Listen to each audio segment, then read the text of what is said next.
damaging frontal crash test, which we call a small overlap test. About a quarter of serious and fatal injuries occur in small overlap crashes. Modern cars have structure in the front end that's intended to crush in the event of a crash and keep the damage from getting back to the occupant compartment. But in a small overlap crash, this structure can be bypassed.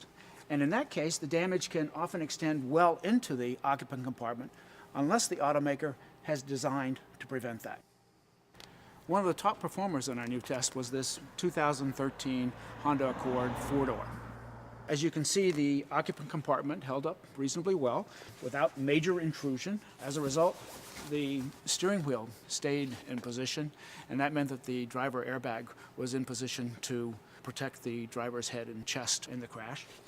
Also, the airbag, the side curtain airbag, extends far enough forward to prevent the driver's head from striking hard structures inside the occupant compartment. The Toyota Camry shows what you don't want to have happen in this crash. You can see that the front wheel has been pushed back into this hinge pillar, which is bent back into the occupant compartment. Behind that is the parking brake, which has been pushed into the driver's leg space. The windshield pillar is pushed back. That's moved the instrument panel inboard. And the steering wheel also moves inboard, so that although the airbags deploy, the driver's head just brushes off the airbag on its way to hitting the instrument panel right here. Structural performance for the Toyota Prius V was poor. You can see that there was major intrusion back into the occupant compartment, and that contributed to high forces measured on the dummy's legs and feet. When the occupant compartment collapses, then the risk of injury to occupants is much greater. Both Toyotas in this group earned poor ratings, the Camry and the Prius V. Toyota engineers have a lot of work to do to match the performance of their competitors. To recognize vehicles with superior performance across all of our crash tests, the Institute has created a new award, Top Safety Pick Plus. The Plus recognizes those vehicles with good or acceptable ratings in our new, more stringent, smaller. One particularly devastating type of crash is when the car slides underneath the back of a heavy trailer.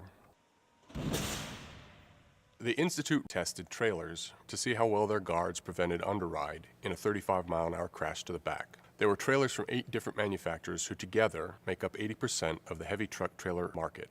Each trailer was tested up to 3 times. There's a full overlap crash test, a 50% overlap crash test, and a narrow overlap crash test. All 8 trailers prevented underride in the full overlap crash test at 35 miles per hour.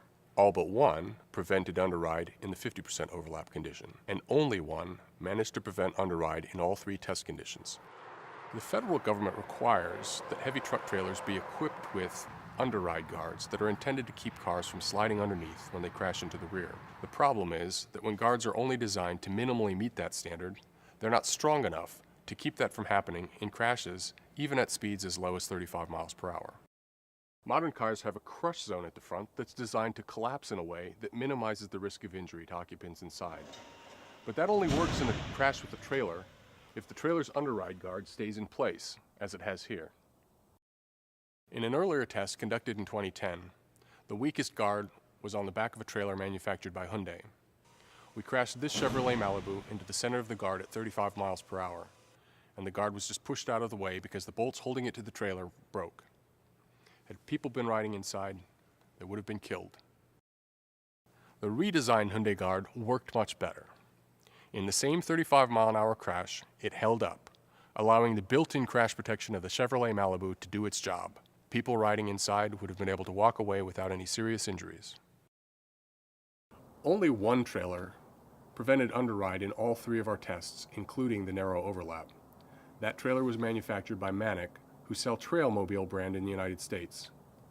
Most trailers have the vertical supports for the underride guards close to the center of the trailer. The Manic engineers tried something different. They moved the vertical supports outboard, which makes the ends of the guard stronger. All of the trailers in this series of tests had guards that met a Canadian standard, even though the Canadian standard requires that guards be stronger than they're required in the United States. Our research shows that cars are still vulnerable to underride when they hit the outer end of the bar. Outside the main vertical support, there isn't enough additional support to keep the bar from bending forward, allowing the car to slide under in a devastating way. Designing underride guards to the Canadian standards is a good first step, but Manic engineers show it's possible to go much further. If all trailers had guards like the one on the Manic trailer, many of the lives that are lost to underride crashes could be saved.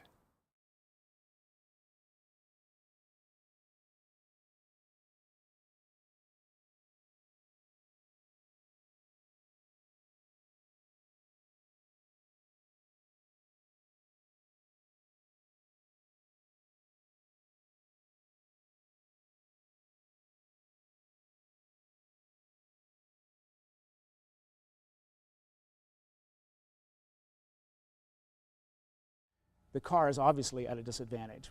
But one of the most devastating kinds of crashes is when a car slides under the trailer of a large truck.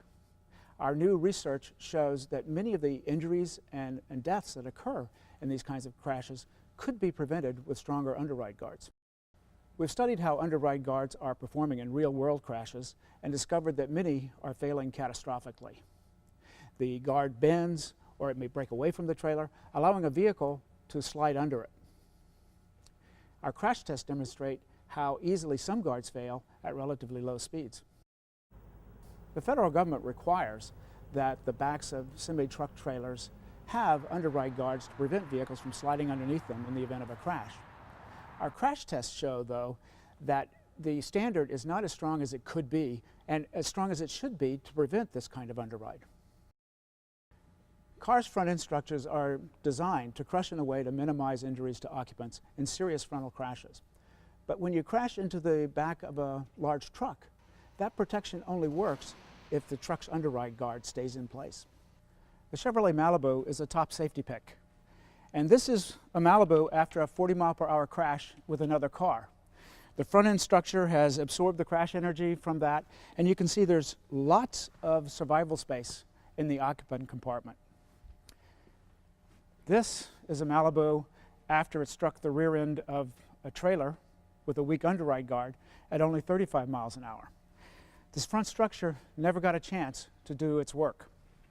Instead, the trailer just pushed back, peeled the hood back, put it into the laps of the dummies. And real people could have been decapitated in a crash like this.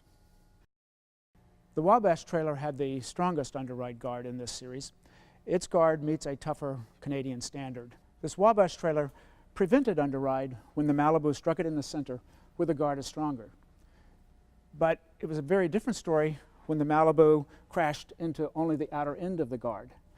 The guard isn't strong enough there, and it allowed the Malibu to slide under the trailer, and the trailer ends up back in the occupant compartment. Cars are much more crash-worthy than they used to be, but the federal standard for underride guards hasn't kept pace. Many crashes with big rigs would be much less severe with a stronger federal rule.